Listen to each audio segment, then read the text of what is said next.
Welcome to the Stay Wealthy Podcast. I'm your host, Taylor Schulte, and today we are busting myth number 3, election years influence stock market returns. Now, we all know that 2020 is an election year, and it's not uncommon for investors to believe that because it's an election year, the stock market must be in for a wild ride. Even more, some investors suggest that if the party they favor wins the election, it's going to be good for the markets. But if the other party wins, it's going to tank them. Now, I'm not going to pretend to be able to predict the future here, but looking back at 90 plus years of data can certainly be helpful in making informed decisions with our money and our investments. I'll be sharing a lot of numbers and data points with you today. Lucky for you, my wife has been blasting Christmas music all week. I'm in the Christmas spirit and feeling extra generous. So I put together this 14-page PDF with some nice charts and graphs and numbers documenting just about everything I reference in this episode. To download that PDF, there's no strings attached. Just head over to youstaywealthy.com/59. Since 1928, we've had 23 election years. The first was Hoover versus Smith, and the most recent, of course, was Trump versus Clinton. I went through a bunch of data over this 90-year period, and I pulled a few interesting things that I wanted to share with you today. Out of these 23 election years, only 4 of them experienced a negative return for the U.S. stock market, if we're measuring it by the S&P 500. In other words, the stock market has only had a negative return during an election year 17% of the time. 83% of the time, it's been positive. The average return of the S&P 500 during those 23 election years has been a positive 11.3%.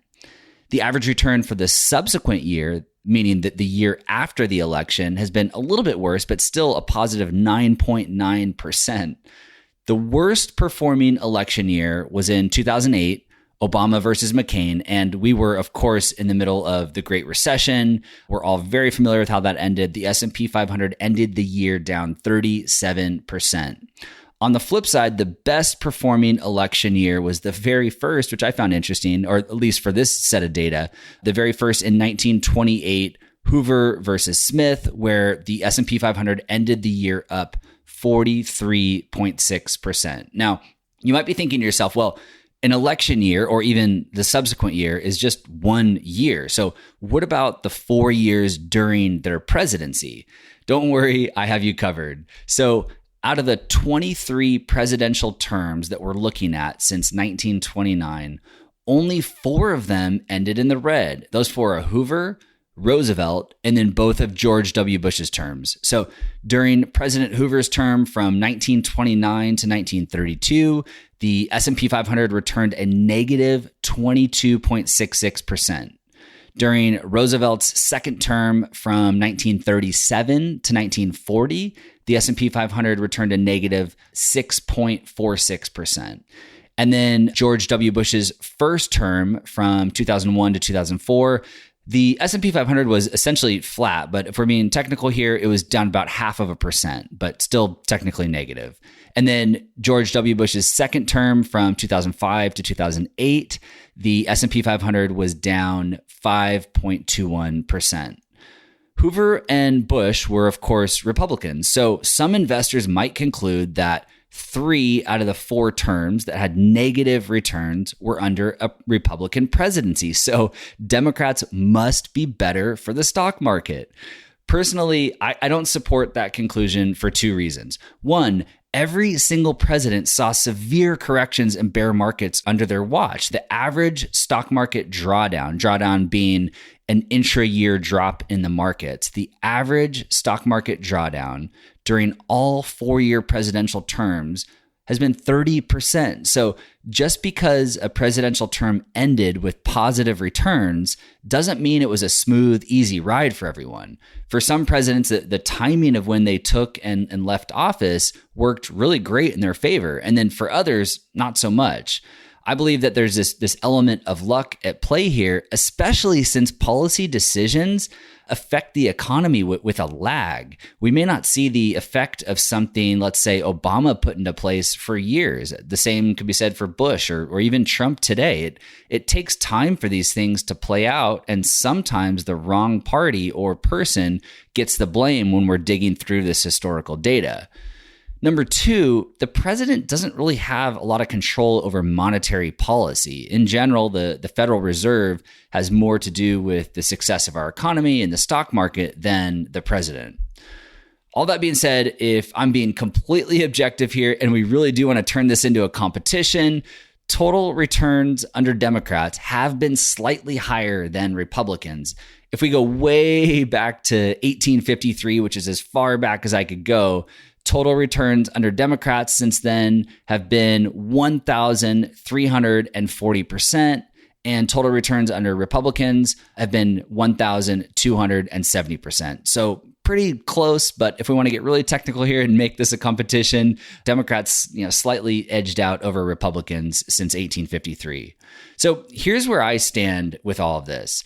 I'm an evidence-based investor, meaning I only make investments and investment decisions if there's long-term academic data to support it. And there's no long-term academic data that suggests we should change our financial plan or how we're investing our money just because it's an election year or a certain party is in office or a certain party is projected to take office.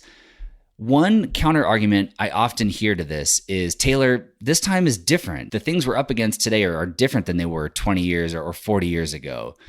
To which I kind of say to myself, it always feels different. There's always something new and scary going on that makes people feel like this time is different. I just shared a lot of long-term historical data going way back, and all of it ended up with positive results over the long term if you just stayed the course. And think about all the major historical events that occurred during those time periods and presidential terms that, for sure made people feel really uneasy and scared. Using the data we looked at today, think about the Great Depression, World War II, we had the Korean War in the early 50s, the Vietnam War in the late 60s, massive inflation and sky-high interest rates in the 80s, which we talked about 2 episodes ago, the tech bust and boom in the 90s. Of course, we had the Great Recession in 08-09, which was the second worst recession in history. And then you guys might remember in 2013, the US government shutdown.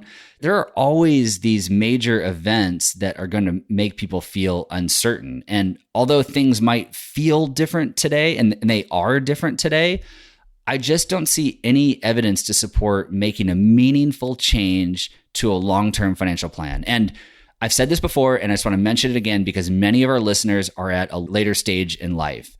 If you are nearing retirement or you're in retirement, you too have a long-term financial plan. Don't kid yourself that because you're in retirement, you no longer have a long-term financial plan. You might spend more time in retirement than as a working professional, and you need your money and investments to be working for you over the next 30 plus years to take advantage of compounding returns, to combat inflation, and generate a healthy income stream in retirement. You can't afford to be jumping in and out of the market just because you have a hunch about a political event or a presidential candidate. On average, you're going to be wrong and your financial plan is going to suffer. For all the links and resources mentioned in today's episode, including that 14-page PDF I talked about in the beginning, head over to youstaywwealthy.com/59. I'll see you guys here back in 2 weeks. Hey, it's me again. I just wanted to say thank you one more time for listening and remind you to please leave a quick review. If you're on an iPhone, leave a quick review on iTunes if you're enjoying the show. I'm getting great feedback from listeners just like you, and I really want to keep the momentum going. So if you have a chance on your iPhone, leave a quick review on the Apple Podcast app. And thank you so much in advance for all of your help and support. This podcast is for informational and entertainment purposes only and should not be relied upon as a basis for investment decisions. This podcast is not engaged in rendering legal, financial, or other professional services.